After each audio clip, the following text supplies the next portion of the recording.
Eu sou a Ana e este é mais um vídeo para o canal Museu História e Artes. Hoje eu quero falar sobre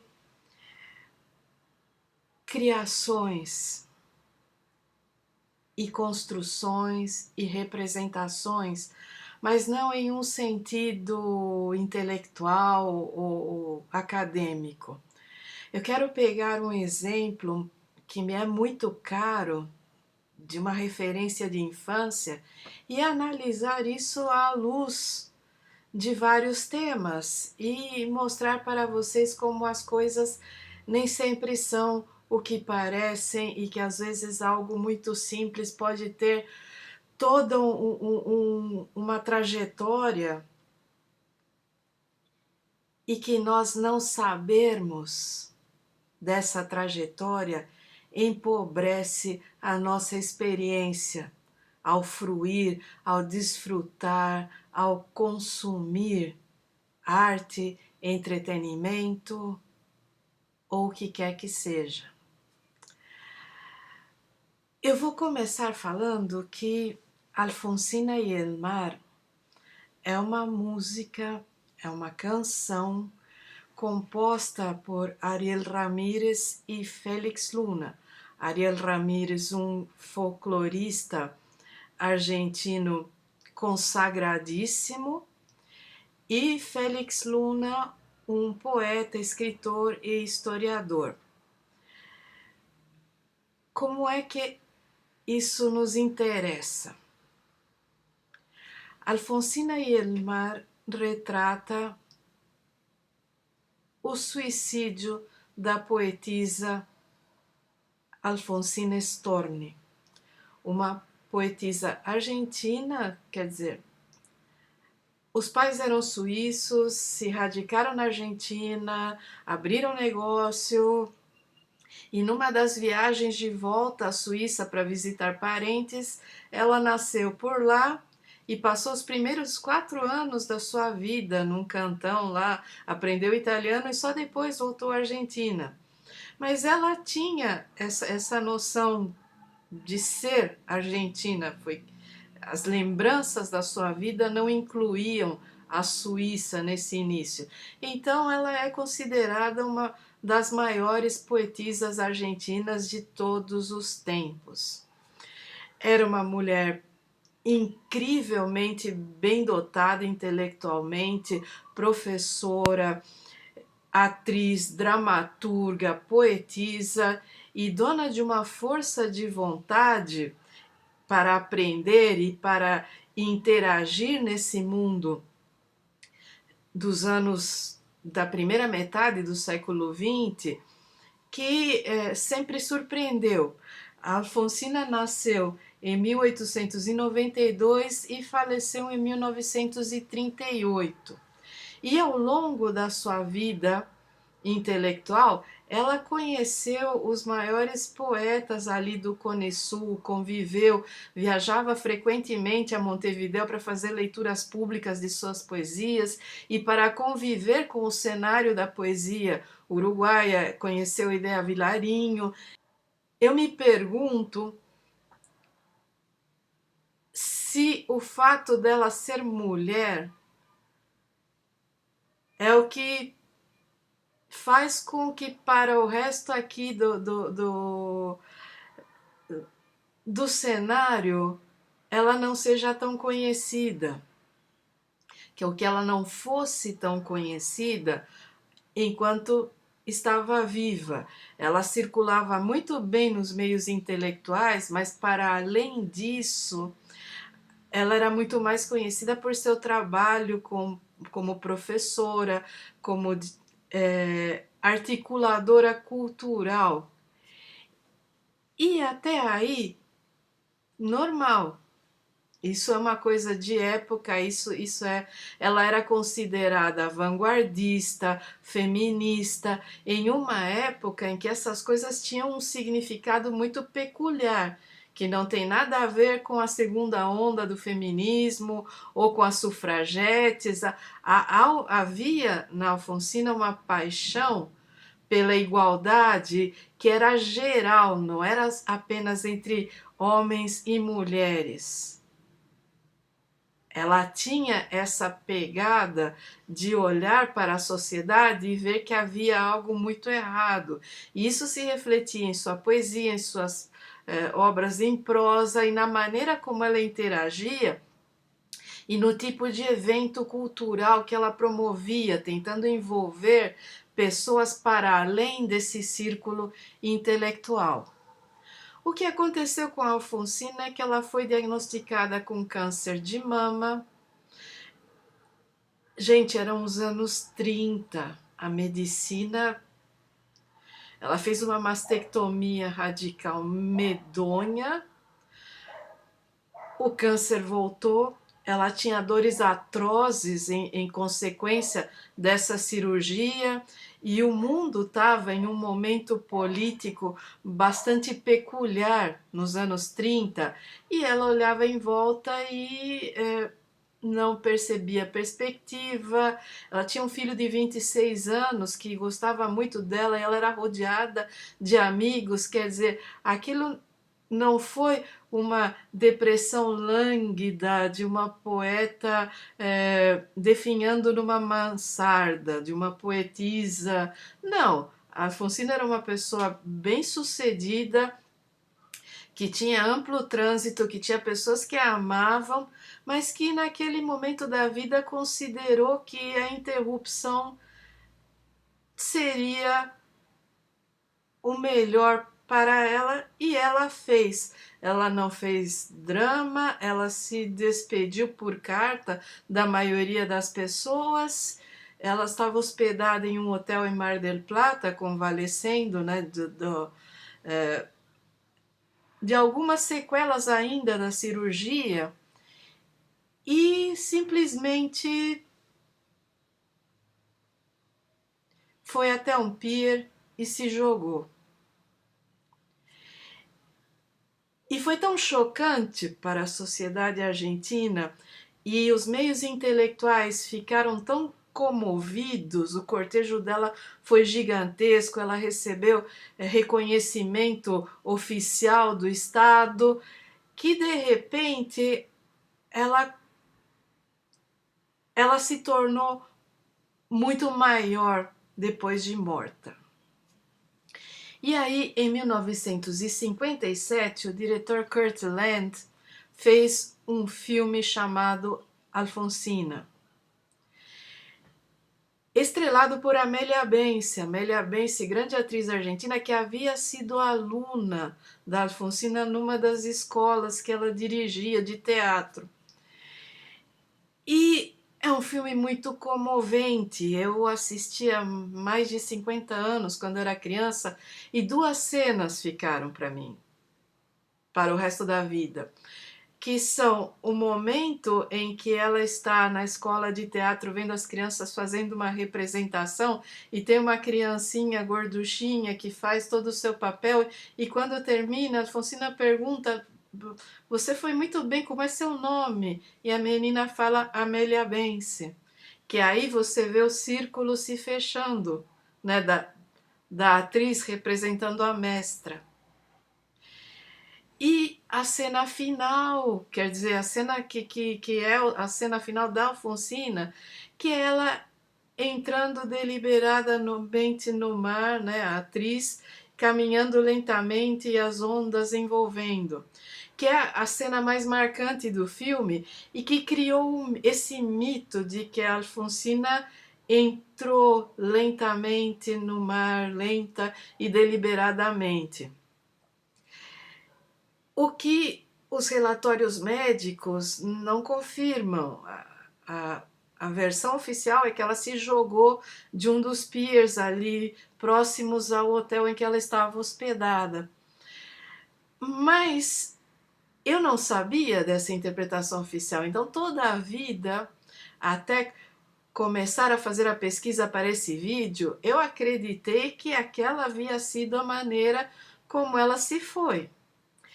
E é interessante porque esse vídeo pretendia ser uma introdução ao folclore engajado latino-americano, pegar a história da Alfonsina, a música do Ariel Ramírez e a partir dali começar a construir todo um cenário que levaria em vídeos posteriores a Violeta Parra, a Victor Jara e ao folclore engajado da América Latina, e por que não a Woody Guthrie, John Baez, Peter Seeger. Mas quando eu vi essa discrepância na maneira da morte, esse vídeo se transformou em algo completamente diferente. Não que eu não vá falar das outras coisas também, porque eu pretendo ainda fazer essa sequência sobre o folclore da América Hispana. Mas a questão toda é a música deriva dessa versão do filme. Essa ideia, o filme cria esse mito, a música é uma poesia maravilhosa.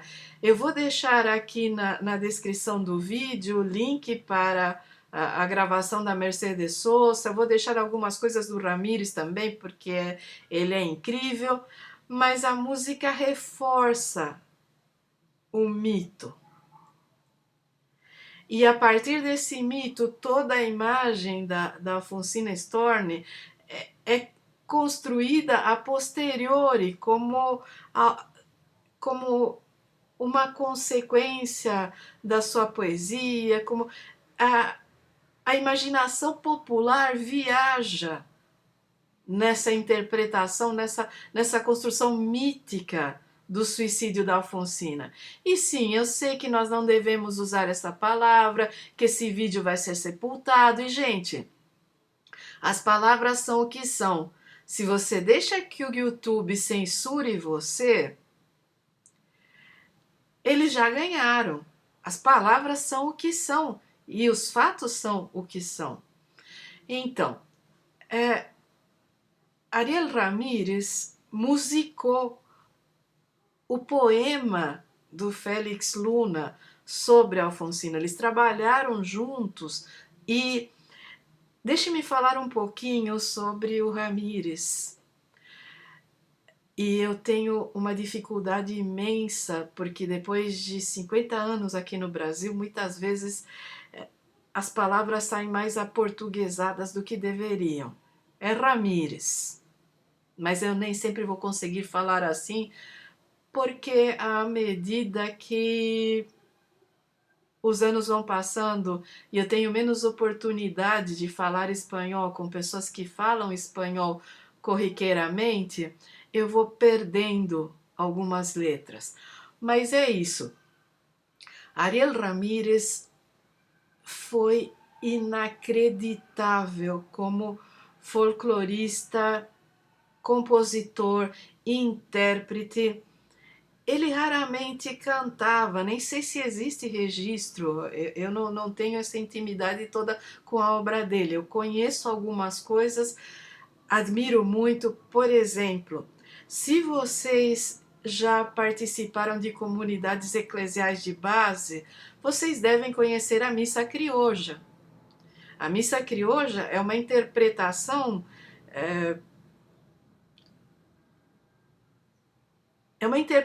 da missa católica a partir de parâmetros folclóricos da América Latina. E aí inclui um pouco da América Andina, um pouco do gauchismo. Ariel Ramírez era considerado um criogista, um nativista, alguém que recuperou ritmos típicos da Argentina e deu a eles uma roupagem mais erudita, mas sem perder o caráter popular. Um pouco o que o Piazzolla fez com o tango. Eles são releitores desses ritmos. Meu pai tinha um disco que ainda está lá na casa da minha irmã, que era folclore argentino e era o piano do Ariel Ramírez e o charango de Jaime Torres. Charango é um instrumento de corda minúsculo, redondinho, que é como se fosse um mini alaúde, mas que tem um som meio andino, meio Gaucho é um instrumento muito peculiar. E eu sempre conheci Jaime Torres como El Charango Torres, porque era o apelido que tanto meus pais como outras pessoas sempre chamaram. E o piano do Ariel Ramírez, ele é um piano que tem um som extremamente cristalino, ele toca as notas num registro muito cristalino e muito sincopado. Então, ele, embora o piano seja um instrumento de corda, nas mãos do Ariel Ramírez ele vira uma extensão da percussão, além do sonido claro e cristalino da corda. É um negócio inacreditável, é muito bom. E quando ele compôs a Alfonsina, você nota o piano dele sugere o mar o tempo todo. Você é envolvido e a voz da Mercedes Sosa, que é o concurso. Então, na minha infância, essa foi uma referência. A música saiu no disco da Mercedes Sosa de 1969.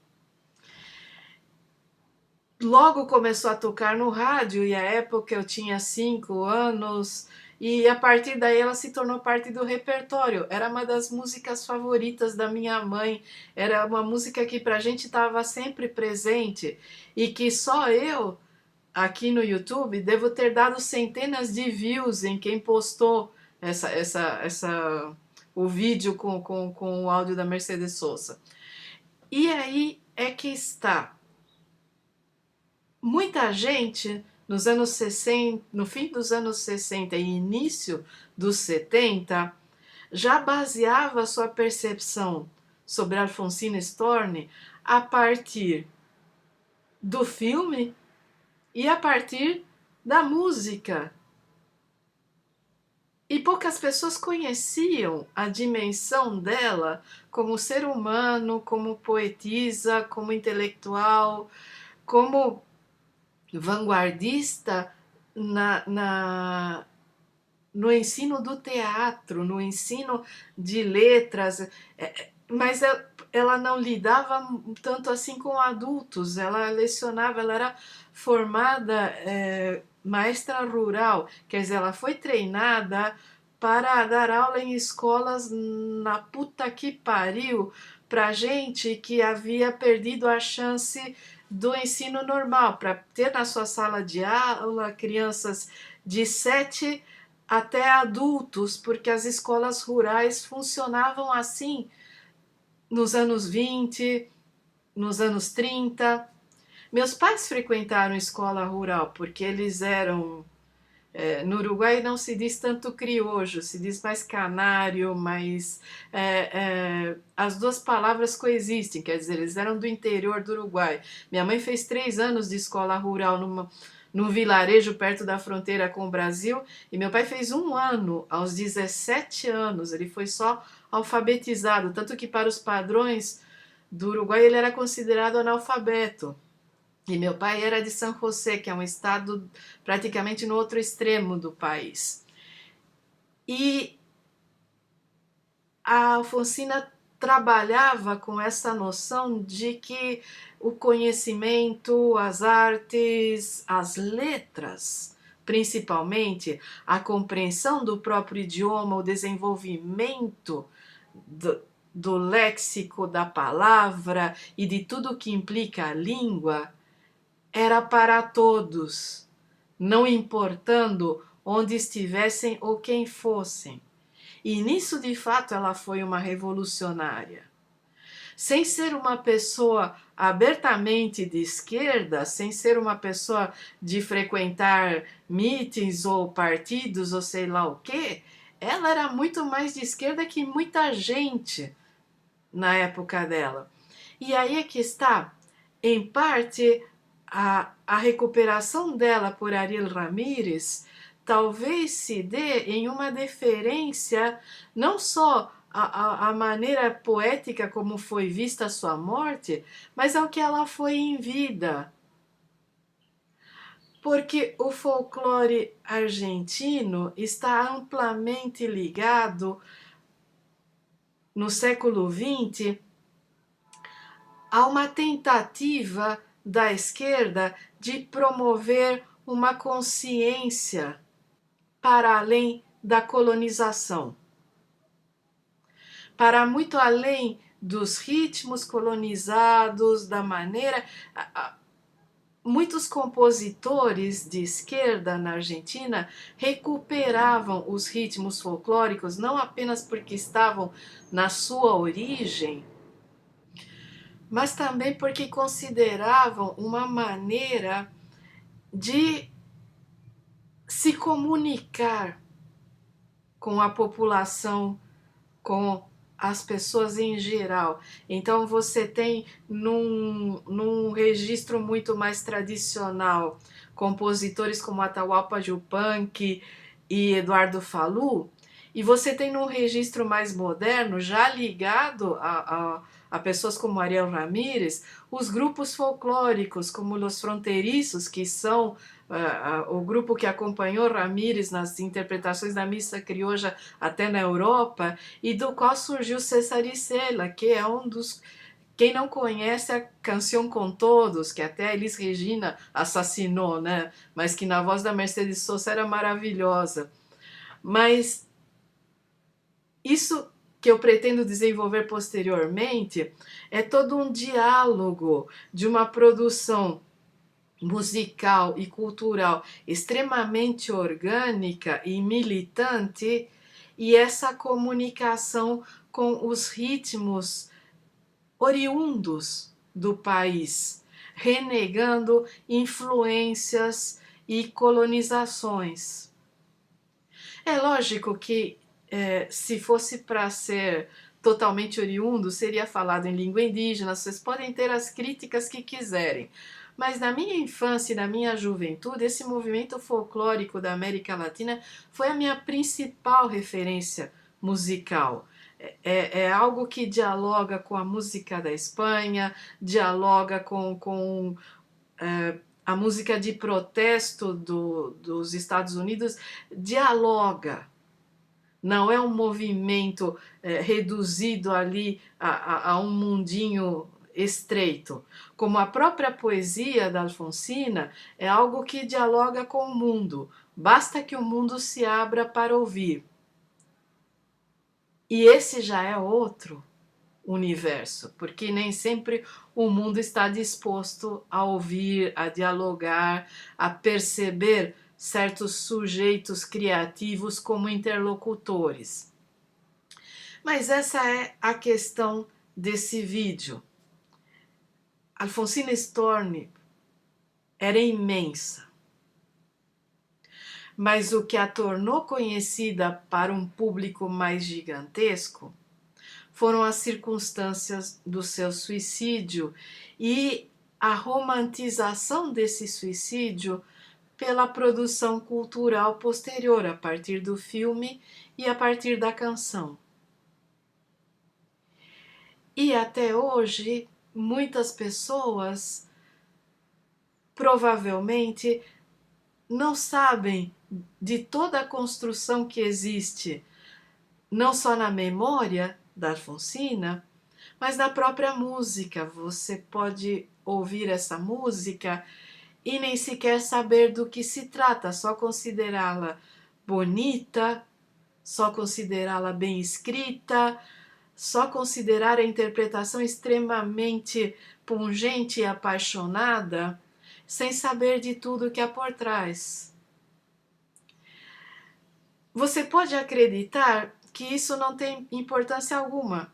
Se eu ouço e se eu gosto, para mim a relação acaba aí com a música.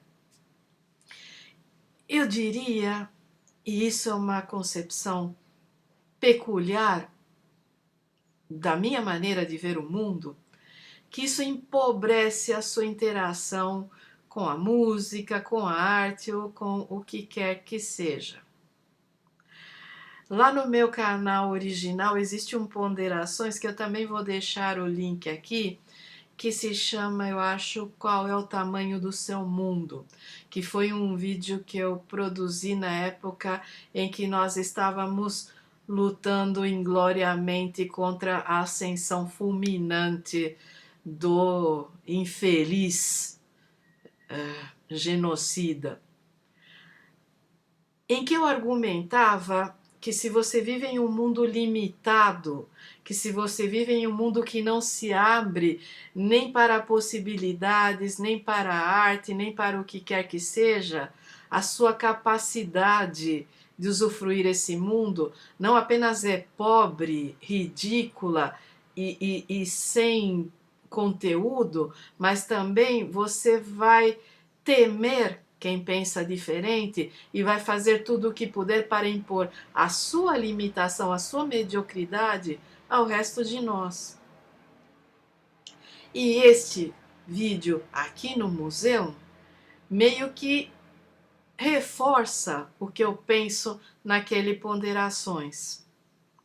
Você assistir o filme sobre Alfonsina, você ouvir a canção, você até ler poemas dela ou um pouco da prosa, são experiências que só fazem sentido quando expandidas, quando tomadas em conjunto, quando usufruídas em perfeita consciência de tudo o que implicam. O mito só faz sentido depois de desconstruído.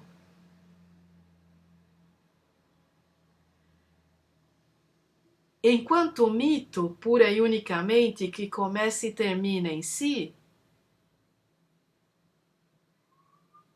pelo menos para mim, não tem qualquer significado. Mas a partir do momento da desconstrução e de se mergulhar em todas as camadas de discurso, de expectativa, de romantismo, de tudo que envolve esse mito, aí é que a obra dela, o gesto dela e tudo mais que se seguiu na Argentina adquire realmente sentido e permite que a gente olhe de outra maneira. Quer dizer, eu gostei dessa música por mais de 30 anos sem saber que ela não havia morrido daquela forma. Mas a partir do momento em que eu soube, a música tomou outro significado. E eu ainda continuo gostando, ainda continua sendo uma das minhas músicas favoritas. Se eu tiver que escolher um top 100 do que eu gosto, ela ainda vai estar incluída nessa lista. Até mesmo um top 500. A ideia aqui, além desse vídeo ser introdutório para a discussão maior sobre o folclore engajado, sobre a ideia de você levar às pessoas discussões através de poesia, através de música, através de ritmos que elas entendam. Porque não me levem a mal vocês que gostam de metal e de punk e essas coisas todas. Mas uma boa samba, uma milonga, um carnavalito, um samba, um chorinho, para mim, se tiverem uma letra engajada, fazem muito mais sentido que um escandinavo ou um estadunidense berrando feito um maluco numa voz ininteligível, num ritmo que eu nem considero harmônico. E como eu, existem muitas pessoas em todos os espectros do conhecimento, sabe? Desde a pessoa que mal e mal é alfabetizada até a pessoa com um prêmio Nobel, sabe? Nesse registro imenso, nesse espectro, muitas pessoas como eu dialogam melhor com uma produção que chame as nossas raízes, que chame